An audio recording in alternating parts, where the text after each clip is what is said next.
자, 오늘 우리에게 주시는 하나님의 말씀은 시편 8편 말씀입니다. 시편 8편 1절에서 9절까지 말씀입니다. 여호와 우리 주여, 주의 이름이 온 땅에 어찌 그리 아름다운지요. 주의 영광이 하늘을 덮었나이다. 주의 대적으로 말미암아 어린 아이들과 젖먹이들이 입으로 권능을 세우심이여. 이는 원수들과 보복자들을 잠잠하게 하려 하심이니이다. 주의 손가락으로 만드신 주의 하늘과 주께서 베풀어 두신 달과 별들을 내가 보오니 사람이 무엇이기에 주께서 그를 생각하시며 인자가 무엇이기에 주께서 그를 돌보시나이까. 그를 하나님보다 조금 못하게 하시고 영아와 종기로 간을 씌우셨나이다.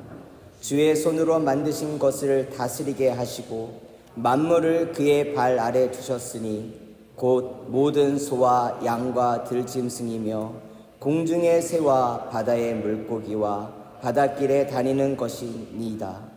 여호와 우리 주여, 주의 이름이 온 땅에 어찌 그리 아름다운지요. 아멘. 시편 8편은 단순히 아름다운 가사말로 되어 있는 것이 아니라 찬양이 무엇인가를 우리에게 정말 잘 알려주는 정말 귀중한 메시지입니다. 우리가 언제부터 찬양을 하게 될까요, 여러분들? 내가 하나님을 언제부터 찬양할 수 있게 될까? 그거는 시선이 나에게서부터 하나님에게, 주님에게로 시선이 돌려지는 그 순간부터 삶의 전환이 일어나면서 찬양이 시작됩니다. 1절 말씀을 보면 여호와 우리 주여, 주의 이름이 온 땅에 어찌 그리 아름다운지요. 주의 영광이 하늘을 덮었나이다. 지금 시인인 다윗은 누구를 바라봅니까? 주님을 바라봅니다. 우리가 찬양이 노래여서 누구나 다 할 수 있는 거라고 생각하지만 단순히 노래와 찬양의 차이점은 내가 나를 만족시키기 위해서 부를 때는 그냥 세상의 노래랑 별반 다를 것이 없습니다. 그런데 나의 시선이 나의 삶에 이렇게 포커싱이 맞춰져 있는 게 아니라 어느 순간 나를 떠나서 하나님을, 주님을 바라볼 때에 무엇이 일어나냐면 주님이 어떠한 존재인지를 알게 됩니다. 깨닫게 되죠. 그리고 그분 앞에 내가 어떠한 자인지를 알게 됩니다. 그때 시작되는 것이 무엇이냐? 찬양이다라는 것입니다. 이름은 존재를 나타냅니다. 철학적 개념으로 보면 이름은 존재를 알 수 있는 기초이며 다리 역할을 합니다. 이름이 있고 그 이름을 부를 때에야 하나님은 나의 하나님, 우리의 하나님이 됩니다. 우리 친구들은 잘 모르지만 목사님이 어려서 그리고 청소년 때 자주 듣던 꽃이라고 하는 시가 있습니다. 내가 그의 이름을 불러주기 전에는 그는 다만 하나의 몸짓에 지나지 않았다. 내가 그의 이름을 불러주었을 때 그는 나에게로 와서 꽃이 되었다. 내가 그의 이름을 불러준 것처럼 나의 이 빛깔과 향기에 알맞은 누가 나의 이름을 불러다오. 그에게도 가서 나도 그의 꽃이 되고 싶다. 우리들은 모두 무엇이 되고 싶다. 너는 나에게, 나는 너에게 잊혀지지 않는 하나의 눈짓이 되고 싶다. 이 사람이 철이 든다라고 하는 것은 나라고 하는 존재만 알고 지내다가 옆도 바라보게 되고 위도 보게 되고 아래도 보게 되면서 나와 연관되어 있는 사람들과의 연결이 이루어지는 것입니다. 어린 아기는 나만 압니다. 배가 고프면 웁니다. 기분 나쁘면 웁니다. 아니면 기분 좋으면 웃습니다. 나라는 것밖에 인지를 못합니다. 아기는. 그러다 나를 돌보고 있는 여성이 엄마라고 합니다. 엄마라고 불러봐. 엄마라고 불러봐. 그 아기가 엄마라고 부르는 그 순간에 그 아기는 그 앞에 있는 여성이 자기에게 소중한 존재로 다가옵니다. 그것을 흐뭇하게 지켜보는 남성이 아빠라고 불러봐. 아빠라고 불러봐. 그 아기가 아빠라고 그 남성을 부를 때에 그 아기는 그 남성과의 연결이 일어납니다. 그 이름이 호칭이 있지 않고서는 그냥 남성, 그냥 여성, 그냥 아기일 뿐입니다. 우리가 하나님은 우리의 이름을 알고 계시고 부르고 계시고 우리의 머리카락 수까지 헤아리실 만큼 우리를 잘 알고 계신 분이라고 말씀하십니다. 그런데 누가 모릅니까? 우리가 하나님이 내 곁에 있어도 그가 전능하시고 창조주시며 나의 아버지 되시는 하나님이라는 것을 모를 때에는 그 이름을 부를 수가 없습니다. 높일 수가 없습니다. 집에 들어가서 부모님이 있다 할지라도 그냥 한번 인사하고 자기 방에 들어가서 자기 생활하고 그리고 아침에 일어나가지고 자기 학교 가거나 직장 다니거나 그러면 부모가 있다 할지라도 부모로서의 관계가 될 수 있겠습니까? 아버지를 아버지라고 따뜻하게 부르고 대화도 나누고 이야기도 나눠야 부모의 관계가 형성되듯이 하나님은 우리와 함께 계시고 늘 동행하시지만 우리가 하나님을 바라보지 않고 나만을 바라보고 나의 욕심, 나의 만족만 생각하며 바쁜 일상생활을 살 때에는 찬양이라고 하는 것이 결코 나올 수가 없습니다. 왜?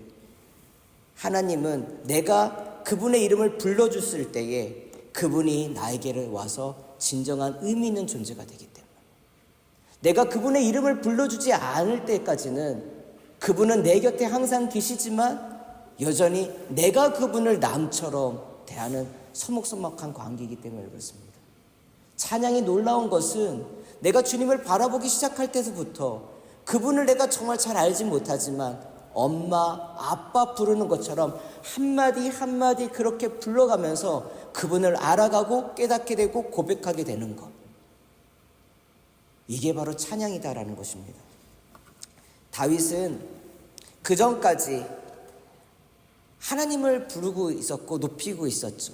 근데 이 다윗의 고백이 왜 우리의 하나님이 됐겠습니까?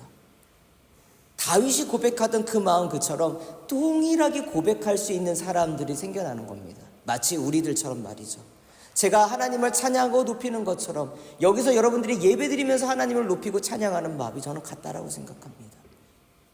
그러나 더 하나 조금 나가면 믿는 만큼 찬양할 수 있습니다. 내가 하나님을 생각하는 만큼, 존귀하게 여기는 만큼, 높이는 만큼 여러분들이 부르는 찬양은 질적으로 다른 찬양이 될 수 있습니다. 그냥 단순히 알아가는 관계와 좀 더 그 속의 내면을 알아가는 관계로서 부르는 찬양 같을 수가 없는 거죠. 그냥 흉내내면서 부르는 찬양과 그 가사말 하나하나가 나의 이야기로서 읊조리면서 나아가는 그 찬양은 동일할 수가 없는 겁니다. 같은 고백을 하지만 그러나 다른 신앙을 고백하는 것이 또한 찬양입니다. 찬양은 나만 알고 있었던 존재가 나 외에 더 놀라운 존재가 있다라고 하는 절대자를 발견하면서 시작하는 것이 바로 찬양이다라는 것입니다.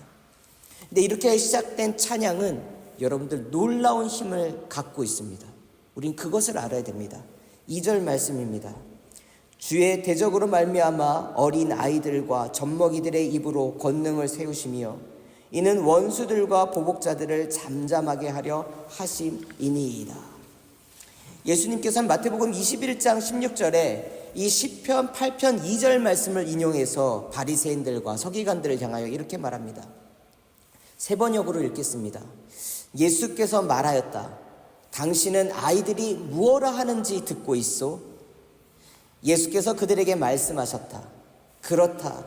주님께서는 어린 아이들과 젖먹이들의 입에서 찬양이 나오게 하셨다 하신 말씀을 너희는 읽어보지 못하였느냐? 시편 8편 2절 말씀. 주의 대적으로 말미암아 어린 아이들과 젖먹이들의 입으로 권능을 세우시며 이는 원수들과 보복자들을 잠잠하게 하려 하심이니이다. 시편 8편 2절만 말씀을 읽으면 이게 도대체 무슨 뜻인가 잘 알지 못하는데 어린 아이들과 젖먹이들이 부르는 찬양일지라도 그 찬양이 뭡니까? 원수들과 대적자를 이길 수 있는 힘과 능력이 있다라는 것입니다. 여러분, 찬양은요 얼마나 큰 힘이 있는가. 사실 우리가 부르는 저희들이 하나님이라고 하는 절대 완전하신 그분과 비교하면 우리는 완벽하고 완전한 찬양을 드릴 수 있는 존재는 아닙니다. 젖먹이들과 어린 아기, 이들은 불완전한 사람 존재들이에요. 인간으로 보면은 아직 사람이라고 할지 좀 그런 존재들입니다. 스스로 판단하거나 행동할 수 있는 존재들이 아니니까요. 불완전해요. 부족해요. 그런데 뭡니까? 그럴지라도 아빠, 엄마를 고백하잖아요. 나에게 소중한 존재가 누군지를 알잖아요. 근데 그 믿음은요, 흔들리지 않거든요. 이게 신기한 거예요. 하나님을 아버지라고 고백하고 나의 주님이라고 고백하는 어쩌면 너무나도 단순한 신앙 고백일지라도 흔들리지 않고 순수한 그 고백에 하나님은 그 찬양에 힘을 주신다라는 것입니다. 어린아이들이 만화 주제가 부르는 거 여러분들 본 적이 있습니까? 저도 너무 오래전 이야기라서 제가 어떤 모습인지 저는 잘 기억을 못합니다. 그러나 제가 어린 시절 때에 짱가를 부르며 마징가 제트 노래를 부르면서 막 텔레비전 앞에서 막 힘차게 주먹질하고 있었던 그 모습을 본 제 사촌형은 그 모습을 절대 잊지 못한다고 합니다. 야, 너 난리도 아니었다 그러면서 뭐 그냥 온 우주는 그 짱가가 지키듯이 마징가가 지키듯이 그 앞에서 막 믿음과 신념을 가지고 그렇게 주제가를 열심히 불렀다라는 거예요. 근데 생각해보니까 그래요. 아이들은 잘 모르겠지만 왜 이렇게 지구로 외계인들이 쳐들어오는지 이해할 수는 없지만 그렇게 외계인들이 쳐들어오면 누군가가 나타나가지고 지구를 구원해 줍니다. 근데 구원해 줄 때 제가 할 수 있는 일은 무엇이냐면 그 주인공들과 함께 주제가를 열심히 부르는 겁니다. 막 열심히 불러요. 그럼 막 힘이 나고 막 용기가 나고 막 그래요. 단순한 것 같지만 우리가 하나님을 부르고 높이는 게 우리가 뭐 하나님을 얼마만큼 알고 얼마만큼 신뢰하고 그분이 어떤 능력을 하실지 어떤 계획이 있는지 알아서 합니까? 그분을 믿는 그 믿음은 어린아이와 같이 단순하지만 그러나 순진하면서 흔들림이 없는 그 믿음. 하나님 그 고백을 기쁘시게 받으시고 그렇게 찬양이 이루어질 때 뭡니까? 여러분들을 힘들게 하는 대적들과 원수들을 능히 이길 수 있는 힘을 주신다라는 것입니다. 이게 찬양의 힘입니다. 내가 힘이 나서 찬양을 부르는 것이 아니라 여러분들 찬양 언제 많이 부릅니까? 기쁘고 즐거울 때도 찬양을 부르지만 내가 기도할 힘이 없고 누군가에게 하소연할 게 없고 정말 막막한데 뭐라도 해야 될 것 같은 그 순간 여러분들이 정말 사랑하고 귀하게 고백하는 찬양들을 읊조리지 않습니까? 그렇게 크게 부를 수 있는 힘도 없어서 그냥 한마디 두마디 그렇게 불러본 적은 없으십니까? 그런데 그렇게 부르다 보면은 어느 순간 뭡니까? 그것이 마치 잔잔한 파도처럼 일고 오다가 거친 풍랑처럼 일어나며 그러나 그 어떤 것도 감당할 수 없는 태풍처럼 여러분들의 마음을 심령을 붙잡으면서 여러분들에게 힘주지 않습니까? 그런 체험 없으십니까? 저는 약한 존재입니다. 그래서 주를 믿지만 때로는 그 믿는다라는 그 자체가 너무 힘들어서 쓰러지고 넘어집니다. 꼭 쓰러지고 넘어진 자리에서 또 쓰러지고 또 넘어지더라고요. 그런데 그럴 때에 제가 주님이 저에게 내미는 손잡고 일어날 때에 그냥 일어나는 것이 아니라 찬양을 부르면서 일어나요. 그 비유로 표현하자면 그렇습니다. 내게 능력 주시는 자 안에서 내게 힘을 주신다라고 할 때에 말씀도 붙잡지만 그 말씀과 함께 그 말씀을 읊조릴 수 있는 그 신앙 고백할 수 있는 찬양을 부르면서 일어난다라는 것입니다. 오늘 우리가 읽은 시편 8편을 읽으면 너무 평화롭고 아름답고 마치 광야에 나가서 수많은 별들을 보면서 낭만적으로 고백하고 있는 고백이라고 생각할 수 있지만 사실 이 고백을 하는 다윗의 상황은 녹록지 않습니다. 다윗이 광야에 왜 나갔었습니까? 사울이 그를 죽이려고 했기 때문에 도망쳤습니다. 그가 왜 밤에 나와서 별을 봅니까? 잠을 이룰 수가 없는 거예요.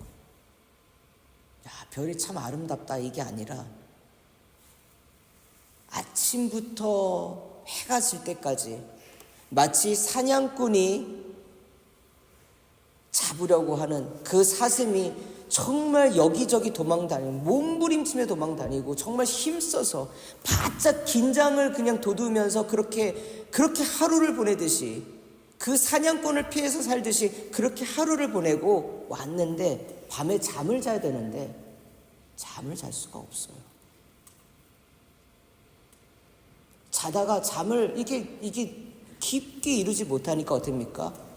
동굴에서 나와서 기도할 자리를 찾았는지 아니면 그냥 걸었는지 정확하게 알 수 없지만 다윗은 하늘을 바라본 겁니다. 왜 하늘을 바라봤을지, 어떤 동기로 바라봤을지 모르겠어요. 원망했을까? 하나님, 나 언제까지 도망쳐야 돼요? 하나님, 언제 나의 억울함이 좀 풀어질 수가 있어요? 내 사랑하는 아내랑 결혼해가지고 그 아내랑 떨어져서 이렇게 광야에서 살아야 됩니까? 그런 답답한 마음 아니었을까요? 잠을 이루지 못하니까. 그런데 그런 순간에 밤하늘을 보면서 갑자기 바뀌게 됐어요. 나를 중심으로 할 때는 잠을 잘 수가 없어요. 걱정이 돼요. 내일 아침에 어디로 도망가야 될까? 나의 주변에 있는 나 혼자 도망치면 좀 도망칠 것 같은데 이제는 사람들도 많이 있어서 이 많은 사람들 데리고 어디로 가야 될까? 어떻게 먹일까? 이 수많은 고민을 리더인 다윗은 지금 해야 돼요. 근데 자기가 먹일 수 있는 상황도 아니고 어디가 안전한지도 모르고 답이 없어요. 자기로부터는 답이 나올 수가 없어요. 근데 저 하늘을 보고 별들을 보면서 생각이 바뀌게 된 거예요. 저 하늘의 별들이 얼마나 아름답고 저 비치는 그 달빛이 얼마나 화려한지, 그런데 저 달빛과 별들을 바라볼 때 자기라고 하는 존재는 얼마나 미천한지 진짜 아무것도 아닌 거예요. 저 밤하늘에 보이는 우주라고 하는 것들을 생각해보면, 그 우주를 창조하신 그 하나님을 바라보면 자기는 정말 아무것도 아닌 거예요. 그 순간 어떻게 됩니까?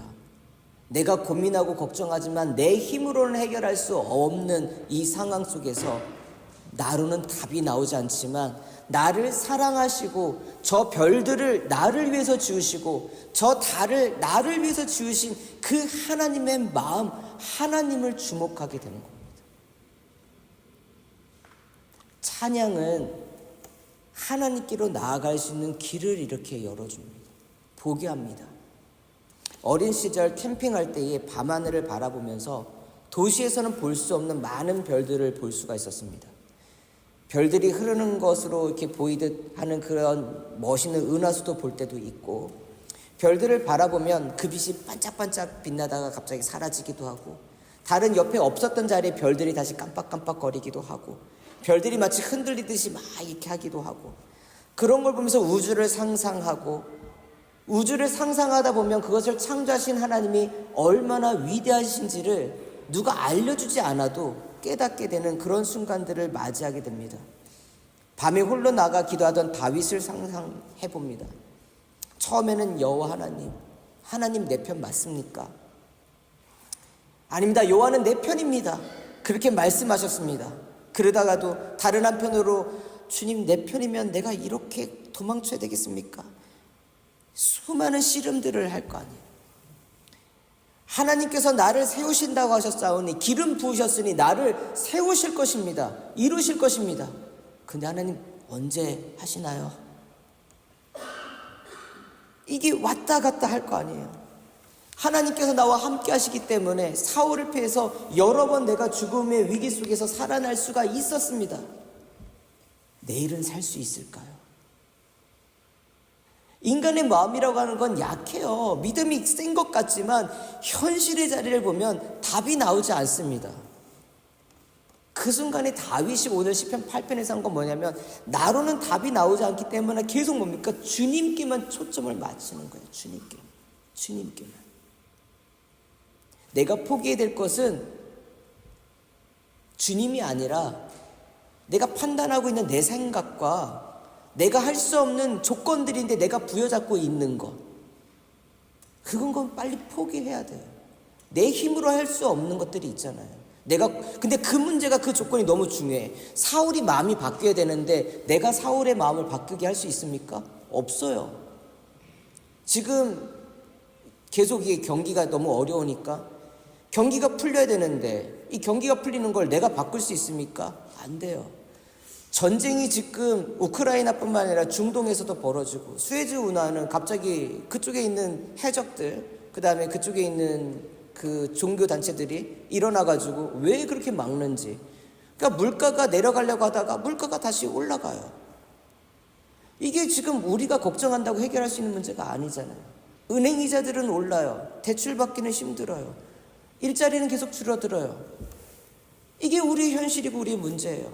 아이들이 자라는데 이제 컴퓨팅이 돼가지고 AI 하는데, 사실은 우리 아이들이 그거에 대해서 고민하겠지만 어른인 저도 젊지만 앞으로 진짜 어떻게 될까 생각하면, 어떻게 이 시대에 적응해야 될까 생각하면은 또 뭐를 배워야 되지?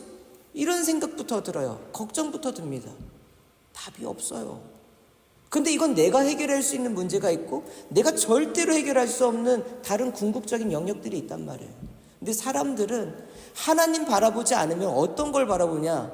내가 해결할 수 없는 것을 내가 씨름하고 있어요. 내가 풀 수 없는 걸 갖고 하나님 앞에서 내게 뭔가를 해달라고, 내가 해야 된다라고 합니다. 다윗은 지금 자기가 할 수 없는 것들은 다 내려놓고 주님만 바라보는 거예요. 왜? 지금까지 동행하셨으니까 앞으로도 동행하신다. 저 하늘의 별들과 달과 낮에 뜨는 해도 창조하신 이가 나 하나 돌보지 못하겠는가? 잠 못 이루는 그 밤에 다윗은 위대하신 하나님을 높여드리는데 자신의 모든 역량을 다 힘써서 말하고 있습니다. 찬양을 부를 때 내가 주님께 온전히 시선을 돌리고 마음을 드릴 때에 그 찬양은 놀라운 힘을 주십니다. 이건 경험해 본 사람만이 알 수 있고, 아직 경험해 보지 못하면 더 많은 경험들을 하시기를 소원합니다. 신명기 말씀을 보니까 기억하라, 잊지 말라, 이 두 개의 동사를 자주 사용하십니다. 근데 기억하다라고 하는 것은 하나님께서 시련 속에서 우리를 낮추시며 하나님의 일하신 것들을 기억하라고 할 때는 기억하라고 하는, 구원하심에 대해서 기억하라고 하십니다. 잊지 말라고 하는 것은 우리가 삶이 나아졌을 때, 구원받고 난 다음에 우리 형편이 좀 안주할 수 있을 때에 그 순간 하나님의 말씀 없이 하나님의 말씀을 가지고만 살 수 있는 존재임을 잊지 말라라고 하십니다. 다윗은 이것을 너무나도 잘 보여주는 사람입니다. 구원은 나에게로부터 오는 것이 아니에요. 하나님께로부터 오는 것입니다. 그 하나님을 기억합니다. 그리고 그 하나님을 고백합니다. 그게 찬양으로 나오는 것입니다. 여러분들이 힘들고 어려운 순간에 저는 그랬으면 좋겠습니다. 4절 말씀을 읽겠습니다.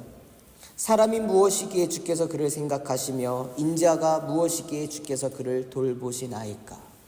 오늘 우리가 읽은 말씀 중 가장 중요한 핵심 포인트가 될 수 있겠습니다. 사람이라고 하는 단어는 히브리어로 에노시라고 하는 단어가 썼습니다. 이 에노시라고 하는 단어는 허약한 인간, 사라질 존재라고 가르칠 때 쓰는 단어가 에노시입니다. 시편 9편 20절 말씀에 여호와여 그들을 두렵게 하시며 이방 나라들이 자기는 인생일 뿐인 줄 알게 하소서. 자기는 인생, 이때 쓴 단어가 에노시입니다. 에노시. 그러니까 사라질 존재의 힘을 아는 것이 에노시입니다.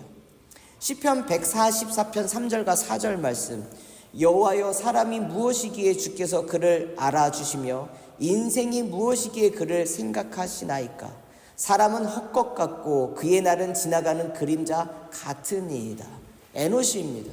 인간이라고 한 존재는 그냥 존재하는 듯 하지만 어느 순간 사라져버릴 수밖에 없는 약한 존재입니다. 보잘것없는 존재입니다. 그런데 그 보잘것없는 존재를 뭡니까? 하나님이 생각하시고 돌보시고 사랑하신다는 것입니다. 결국 우리가 찬양으로 가고 하나님께 나아가는 그 궁극적인 것은 뭐냐면 이것을 알게 하는 겁니다. 찬양을 시작했지만 그 찬양은 우리가 하나님이 어떠한 분이신가를 깨닫게 하시고 그리고 그것을 더욱더 강한 확신을 갖게 하십니다. 다윗이 여기서 사람 말하고 있을 때에 이 사람은 자기도 사라질 존재예요. 근데 도대체 나를 왜 사랑하시는 거예요? 하나님께서 저와 여러분들을 사랑하셨어요. 그래서 그 사랑을 하나님의 아들을 이 땅 가운데 보내주신 것으로 증명하셨습니다. 뭘 믿고 사랑하시는가? 나는 쓰러진 자리에서 늘 쓰러질 수밖에 없는 존재이고, 그러나 한 번 좀 나가면은 조금 성장을 이루는 그런 지금까지 약한 존재였는데 뭘 믿고 그 아들을 보내셨나? 알 수가 없어요. 사람이 무엇이간데 사라져버릴 수밖에 없는 그런 약한 하나님이 지으신 피조물 중에서 가장 존귀하다 할지라도 하나님 앞에서는 아무것도 아닌 존재인 저와 여러분들을 하나님께서 사랑하신다는 거예요. 부인할 수가 없는 거예요. 여러분, 우리가 언제 힘을 낼 수 있어요? 누군가 인정받을 때예요. 누군가를 나를 사랑한다라고 하는, 누군가에게 내가 어떠한 존재로서의 필요성이 있을 때에 그 사람은 살아갈 힘이 생깁니다. 자살하는 사람들이 한국에는 45분당 한 명씩 죽어요. 그 기록이 지금 깨졌는지 모르겠지만 저도 5년 전까지는 한 50분 미만에 한 사람씩 자살을 해요. 이게 정상인 나라가 아니에요. 대한민국이라고 하는 나라가. 영국은 그렇진 않잖아요. 그런 속에서 살아가요. 근데 살아가면서 늘 얘기하잖아요. 누군가 그 생명을 버리려고 하는 그 사람에게 자신이 소중하다라는 것을 알려줄 수 있는 단 한 사람만 있어도 생명을 쉽게 버리지 않는다고. 세상 모두가 버렸다 할지라도 하나님은 우리를 버리지 않으신다라는 거죠. 다윗이 그 가운데 그 밤에 의지할 수 있는 존재가 누가 있습니까? 자기를 보필하는 군사? 사울도 자기를 배신했는데 그들이라고 어느 순간 위기 들면 자기를 죽이려고 하지 않을까? 자기를 팔려고 하지 않을까? 의심하려고 하면 한도 끝도 없어요. 잠을 잘 수가 없어요. 낮에는 사울에, 밤에는 자신 곁에 자신이 보호하는 그 사람들 때문에 오히려 잠을 이룰 수가 없어요. 누구도 믿을 수가 없어요. 그런데 그럼에도 불구하고 오직 하나 믿을 수 있는 거, 하나님이 나를 사랑하시고 나를 아끼시고 생각하시고 돌보신다라는 거잖아요. 부인할 수가 없는 진실이에요.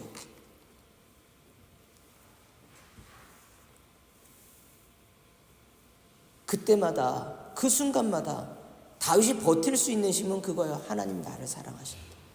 사단은 와가지고 야 너는 쓰러지잖아, 넌 잘못하잖아, 또 죄짓잖아, 뭐 또 예수 믿는다고 그래, 뭐 또 찬양한다고 그래. 찬양 인도할 때마다 청소년 시절 때 예배 인도를 하게 되면 항상 걸리는 게 자책감, 정죄감, 이런 것들이에요. 야 네가 뭔데 나가서 예배를 인도한다는 거야, 찬양을 인도한다라는 거야, 네가 뭔데 말씀을 전한다라고 하는 거야. 사단은 끊임없이 우리를 약하게 해요. 하나님이 너 그냥 사랑해주는 걸 끝나면 되지, 네가 뭐라고 그렇게 쓸 수 있다라는 거야. 여러분들의 영혼과 여러분들의 심령을 흔드는 많은 거짓된 음성들이 있어요.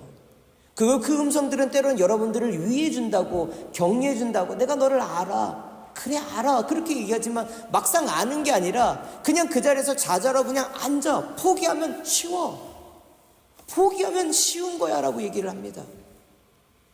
다윗이라고 포기하고 싶지 않았을까요? 내가 포기하면 다 끝나는 건데, 도망칠 필요도 없을 건데. 근데 포기가 답이 아니에요. 하나님은 그 순간에 포기가 아니라 주님을 더욱더 붙잡기를 원해요. 다윗만 힘든 게 아니라 오늘을 살아가는 여기 성도님들, 힘들고 어려운 순간들을 만날 때가 있어요. 공자가 쓴 논어의 위정편을 보면 15세가 되면 학문의 뜻을 두고 30세가 됐을 때 학문의 기초를 확립했으며 40세가 되어서는 미혹하지 않았고 50세에는 하늘의 명을 알았다. 60세에는 남의 말을 순순히 받아들였고 70세에 이르러서는 마음에 내키는 대로 해도 법도를 어기지 않았다. 공자가 논어 위정편에 자신이 어떻게 지금까지 살아왔는가를 표현하는 겁니다. 40대의 불혹, 미혹에 유혹함에 흔들리지 않았다라고 자신을 표현하는데, 저는 40대 후반인데 여전히 흔들리는 갈대와 같이 흔들립니다. 약합니다. 여러분들은 어떻습니까?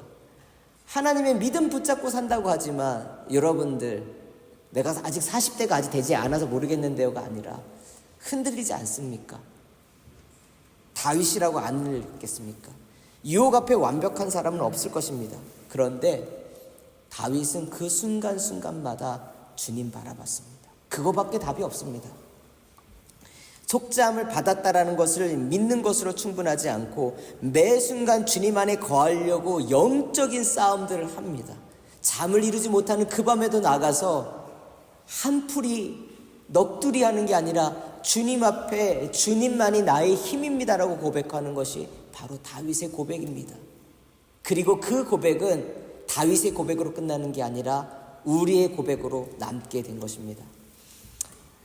우리도 마찬가지입니다. 아무리 힘들고 어려운 순간이 찾아와도 우리가 해야 할 일, 그것들을 계속 예수님 바라보면서 나아가는 것, 그게 힘입니다. 조급함을 갖지 않으셨으면 좋겠습니다. 근데 이 말은 사실 성도님들에게 하는 말씀만이 아니라 제 자신에게도 하는 말입니다.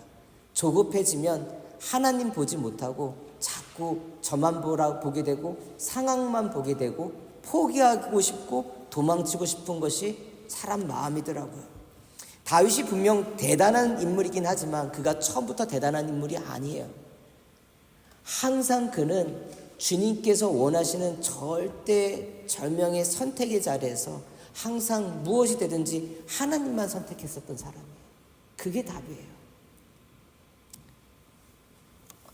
광야 속에서 이 말씀만 하고 오늘 마치겠습니다.